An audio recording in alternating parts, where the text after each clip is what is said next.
ہم شرمندہ نہیں ہیں، انسانوں کو کپڑوں پہ نہیں تولا جاتا۔ آج کا میرا دیس کا مالدار اتنا فقیر ہو گیا ہے، اتنا چھوٹا ہو گیا ہے کہ وہ اپنا تعارف کروانے کے لیے 50 لاکھ کی گھڑی لیتا ہے، 6 لاکھ کا جوتا لیتا ہے۔ آج کی بیگم اتنی چھوٹی ہو گئی ہے کہ اپنے قد کو بڑا کرنے کے لیے وہ 10 لاکھ کا ہینڈ بیگ لیتی ہے کہ دیکھو میرا بیگ 10 لاکھ کا ہے۔ ارے میری بہن، تو 10 ٹکے کی بھی نہیں رہی اگر تو نے بیگ سے اپنے آپ کو بڑا بنایا۔ او میرے دوست، تو 2 ٹکے کا نہیں ہے اگر تو 10 لاکھ کے جوتے اور 50 لاکھ کی گھڑی سے اگر تو بڑا بننا چاہتا ہے۔ ارے اس دھوکے سے نکلو۔ برینڈڈ برینڈڈ برینڈڈ، کہاں جا رہے ہو؟ جب تم اپنی ذات میں بے قیمت ہو تو رب ذوالجلال کی قسم، تمہاری گھڑیاں، تمہارے بیگ، تمہاری گاڑیاں، تمہارے بنگلے تمہاری عزت کو بڑھا نہیں سکتے۔ ابا جان، آج ہم خوشی سے بلند ہیں کہ ہمارے باپ نے بددیانتی نہیں کی۔ گھر میں تشریف لائے، کہنے کہ فاطمہ کچھ پیسے ہیں، میرا انگور کھانے کو جی چاہ رہا۔ بس فاطمہ رونے لگی۔ فرمایا امیر المومنین، خزانہ تو بھرا پڑا ہے، 1 درم کا بھی تیرا حق نہیں ہے کہ تو 1 درم لے کے انگور خرید لے۔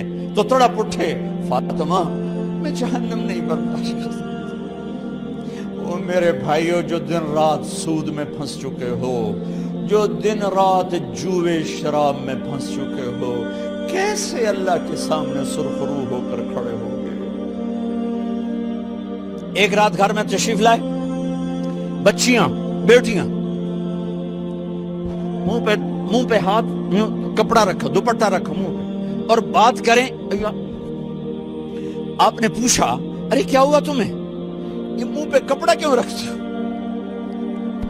تو خاموش ہو گئی، لیکن گھر کی خادمہ رو پڑی۔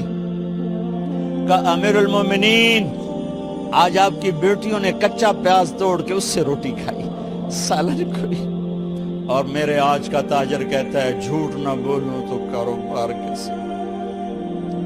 میرا افسر کہتا ہے رشوت نہ لوں تو گزارا کیسے کروں؟ تو عمر بن عبدالعزیز پھس پہ ہچکیوں کے ساتھ روئے کہ میری بچیوں، میں تمہیں بڑے اچھے کھانے کھلا سکتا ہوں پر میں جہنم کی آگ برداشت نہیں کر سکتا۔ بھائیو، اس بندے نے اپنے آپ کو ذبح کر دی، اللہ کو راضی کرنے کے لیے ذبح کر دی، اپنے ذات کو، اپنے جذبات کو، اپنے احساسات کو۔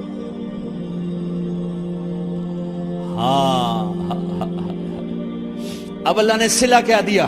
جب انتقال ہوا، ہونے لگا تو بلایا رجا کو، جو میں بات پہلے چھوڑ کے ادھر ان کی تھوڑی سیرت بتائی کہ رجا اب میں مرنے لگا ہوں۔ عبد الملک کالا ہو گیا تھا، ولید کالا ہو گیا تھا، سلیمان کالا ہو گیا تھا۔ یہ کیوں کالے ہوئے تھے؟ یہ بے نمازی نہیں تھے، بدکاری نہیں کرتے تھے، کسی کی طرف ان کی میلی آنکھ نہیں اٹھی کبھی۔ یہ ظالم تھے، ظالم ظالم، انسانوں کا خون پیا، مال میں خیانت کی، اس پر اللہ نے چہرے پھیر دیے۔ آج عمر بن عبدالعزیز جا رہا ہے کہ دیکھو میں جا رہا ہوں، مجھے دیکھو میرے ساتھ کیا ہوتا ہے۔ ان کا انتقال ہوا، ان کی میت قبر کے کنارے رکھی گئی، اور اب نیچے اتارنا ہے۔ سلیمان کی میت کو اتارنے لگے تو ہلنے لگا، اور عذاب قبر پہلے شروع ہو گیا۔ عمر کی میت کو جب قبر کے قریب کیا گیا، ایسے ہوا کا جھونکا آیا، ایک پرچہ ایسے لہراتا ہوا، یوں آیا، یوں آیا، یوں آیا، اور عمر کے سینے پر گر گیا۔ لوگ کٹھے ہو گئے، پرچے کو کھول کے دیکھا گیا تو اس پہ لکھا تھا بسم اللہ الرحمن الرحیم، براءۃ من اللہ لعمر بن عبد العزیز من النار۔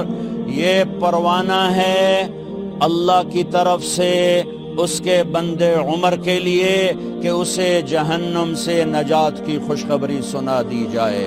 آہا، مرنا ہو تو یوں مرو، اللہ ایسی موت دے دے. کہتے ہیں پھر میں نے ان کو قبر میں اتارا. جب قبر میں اتارا تو کیا دیکھا؟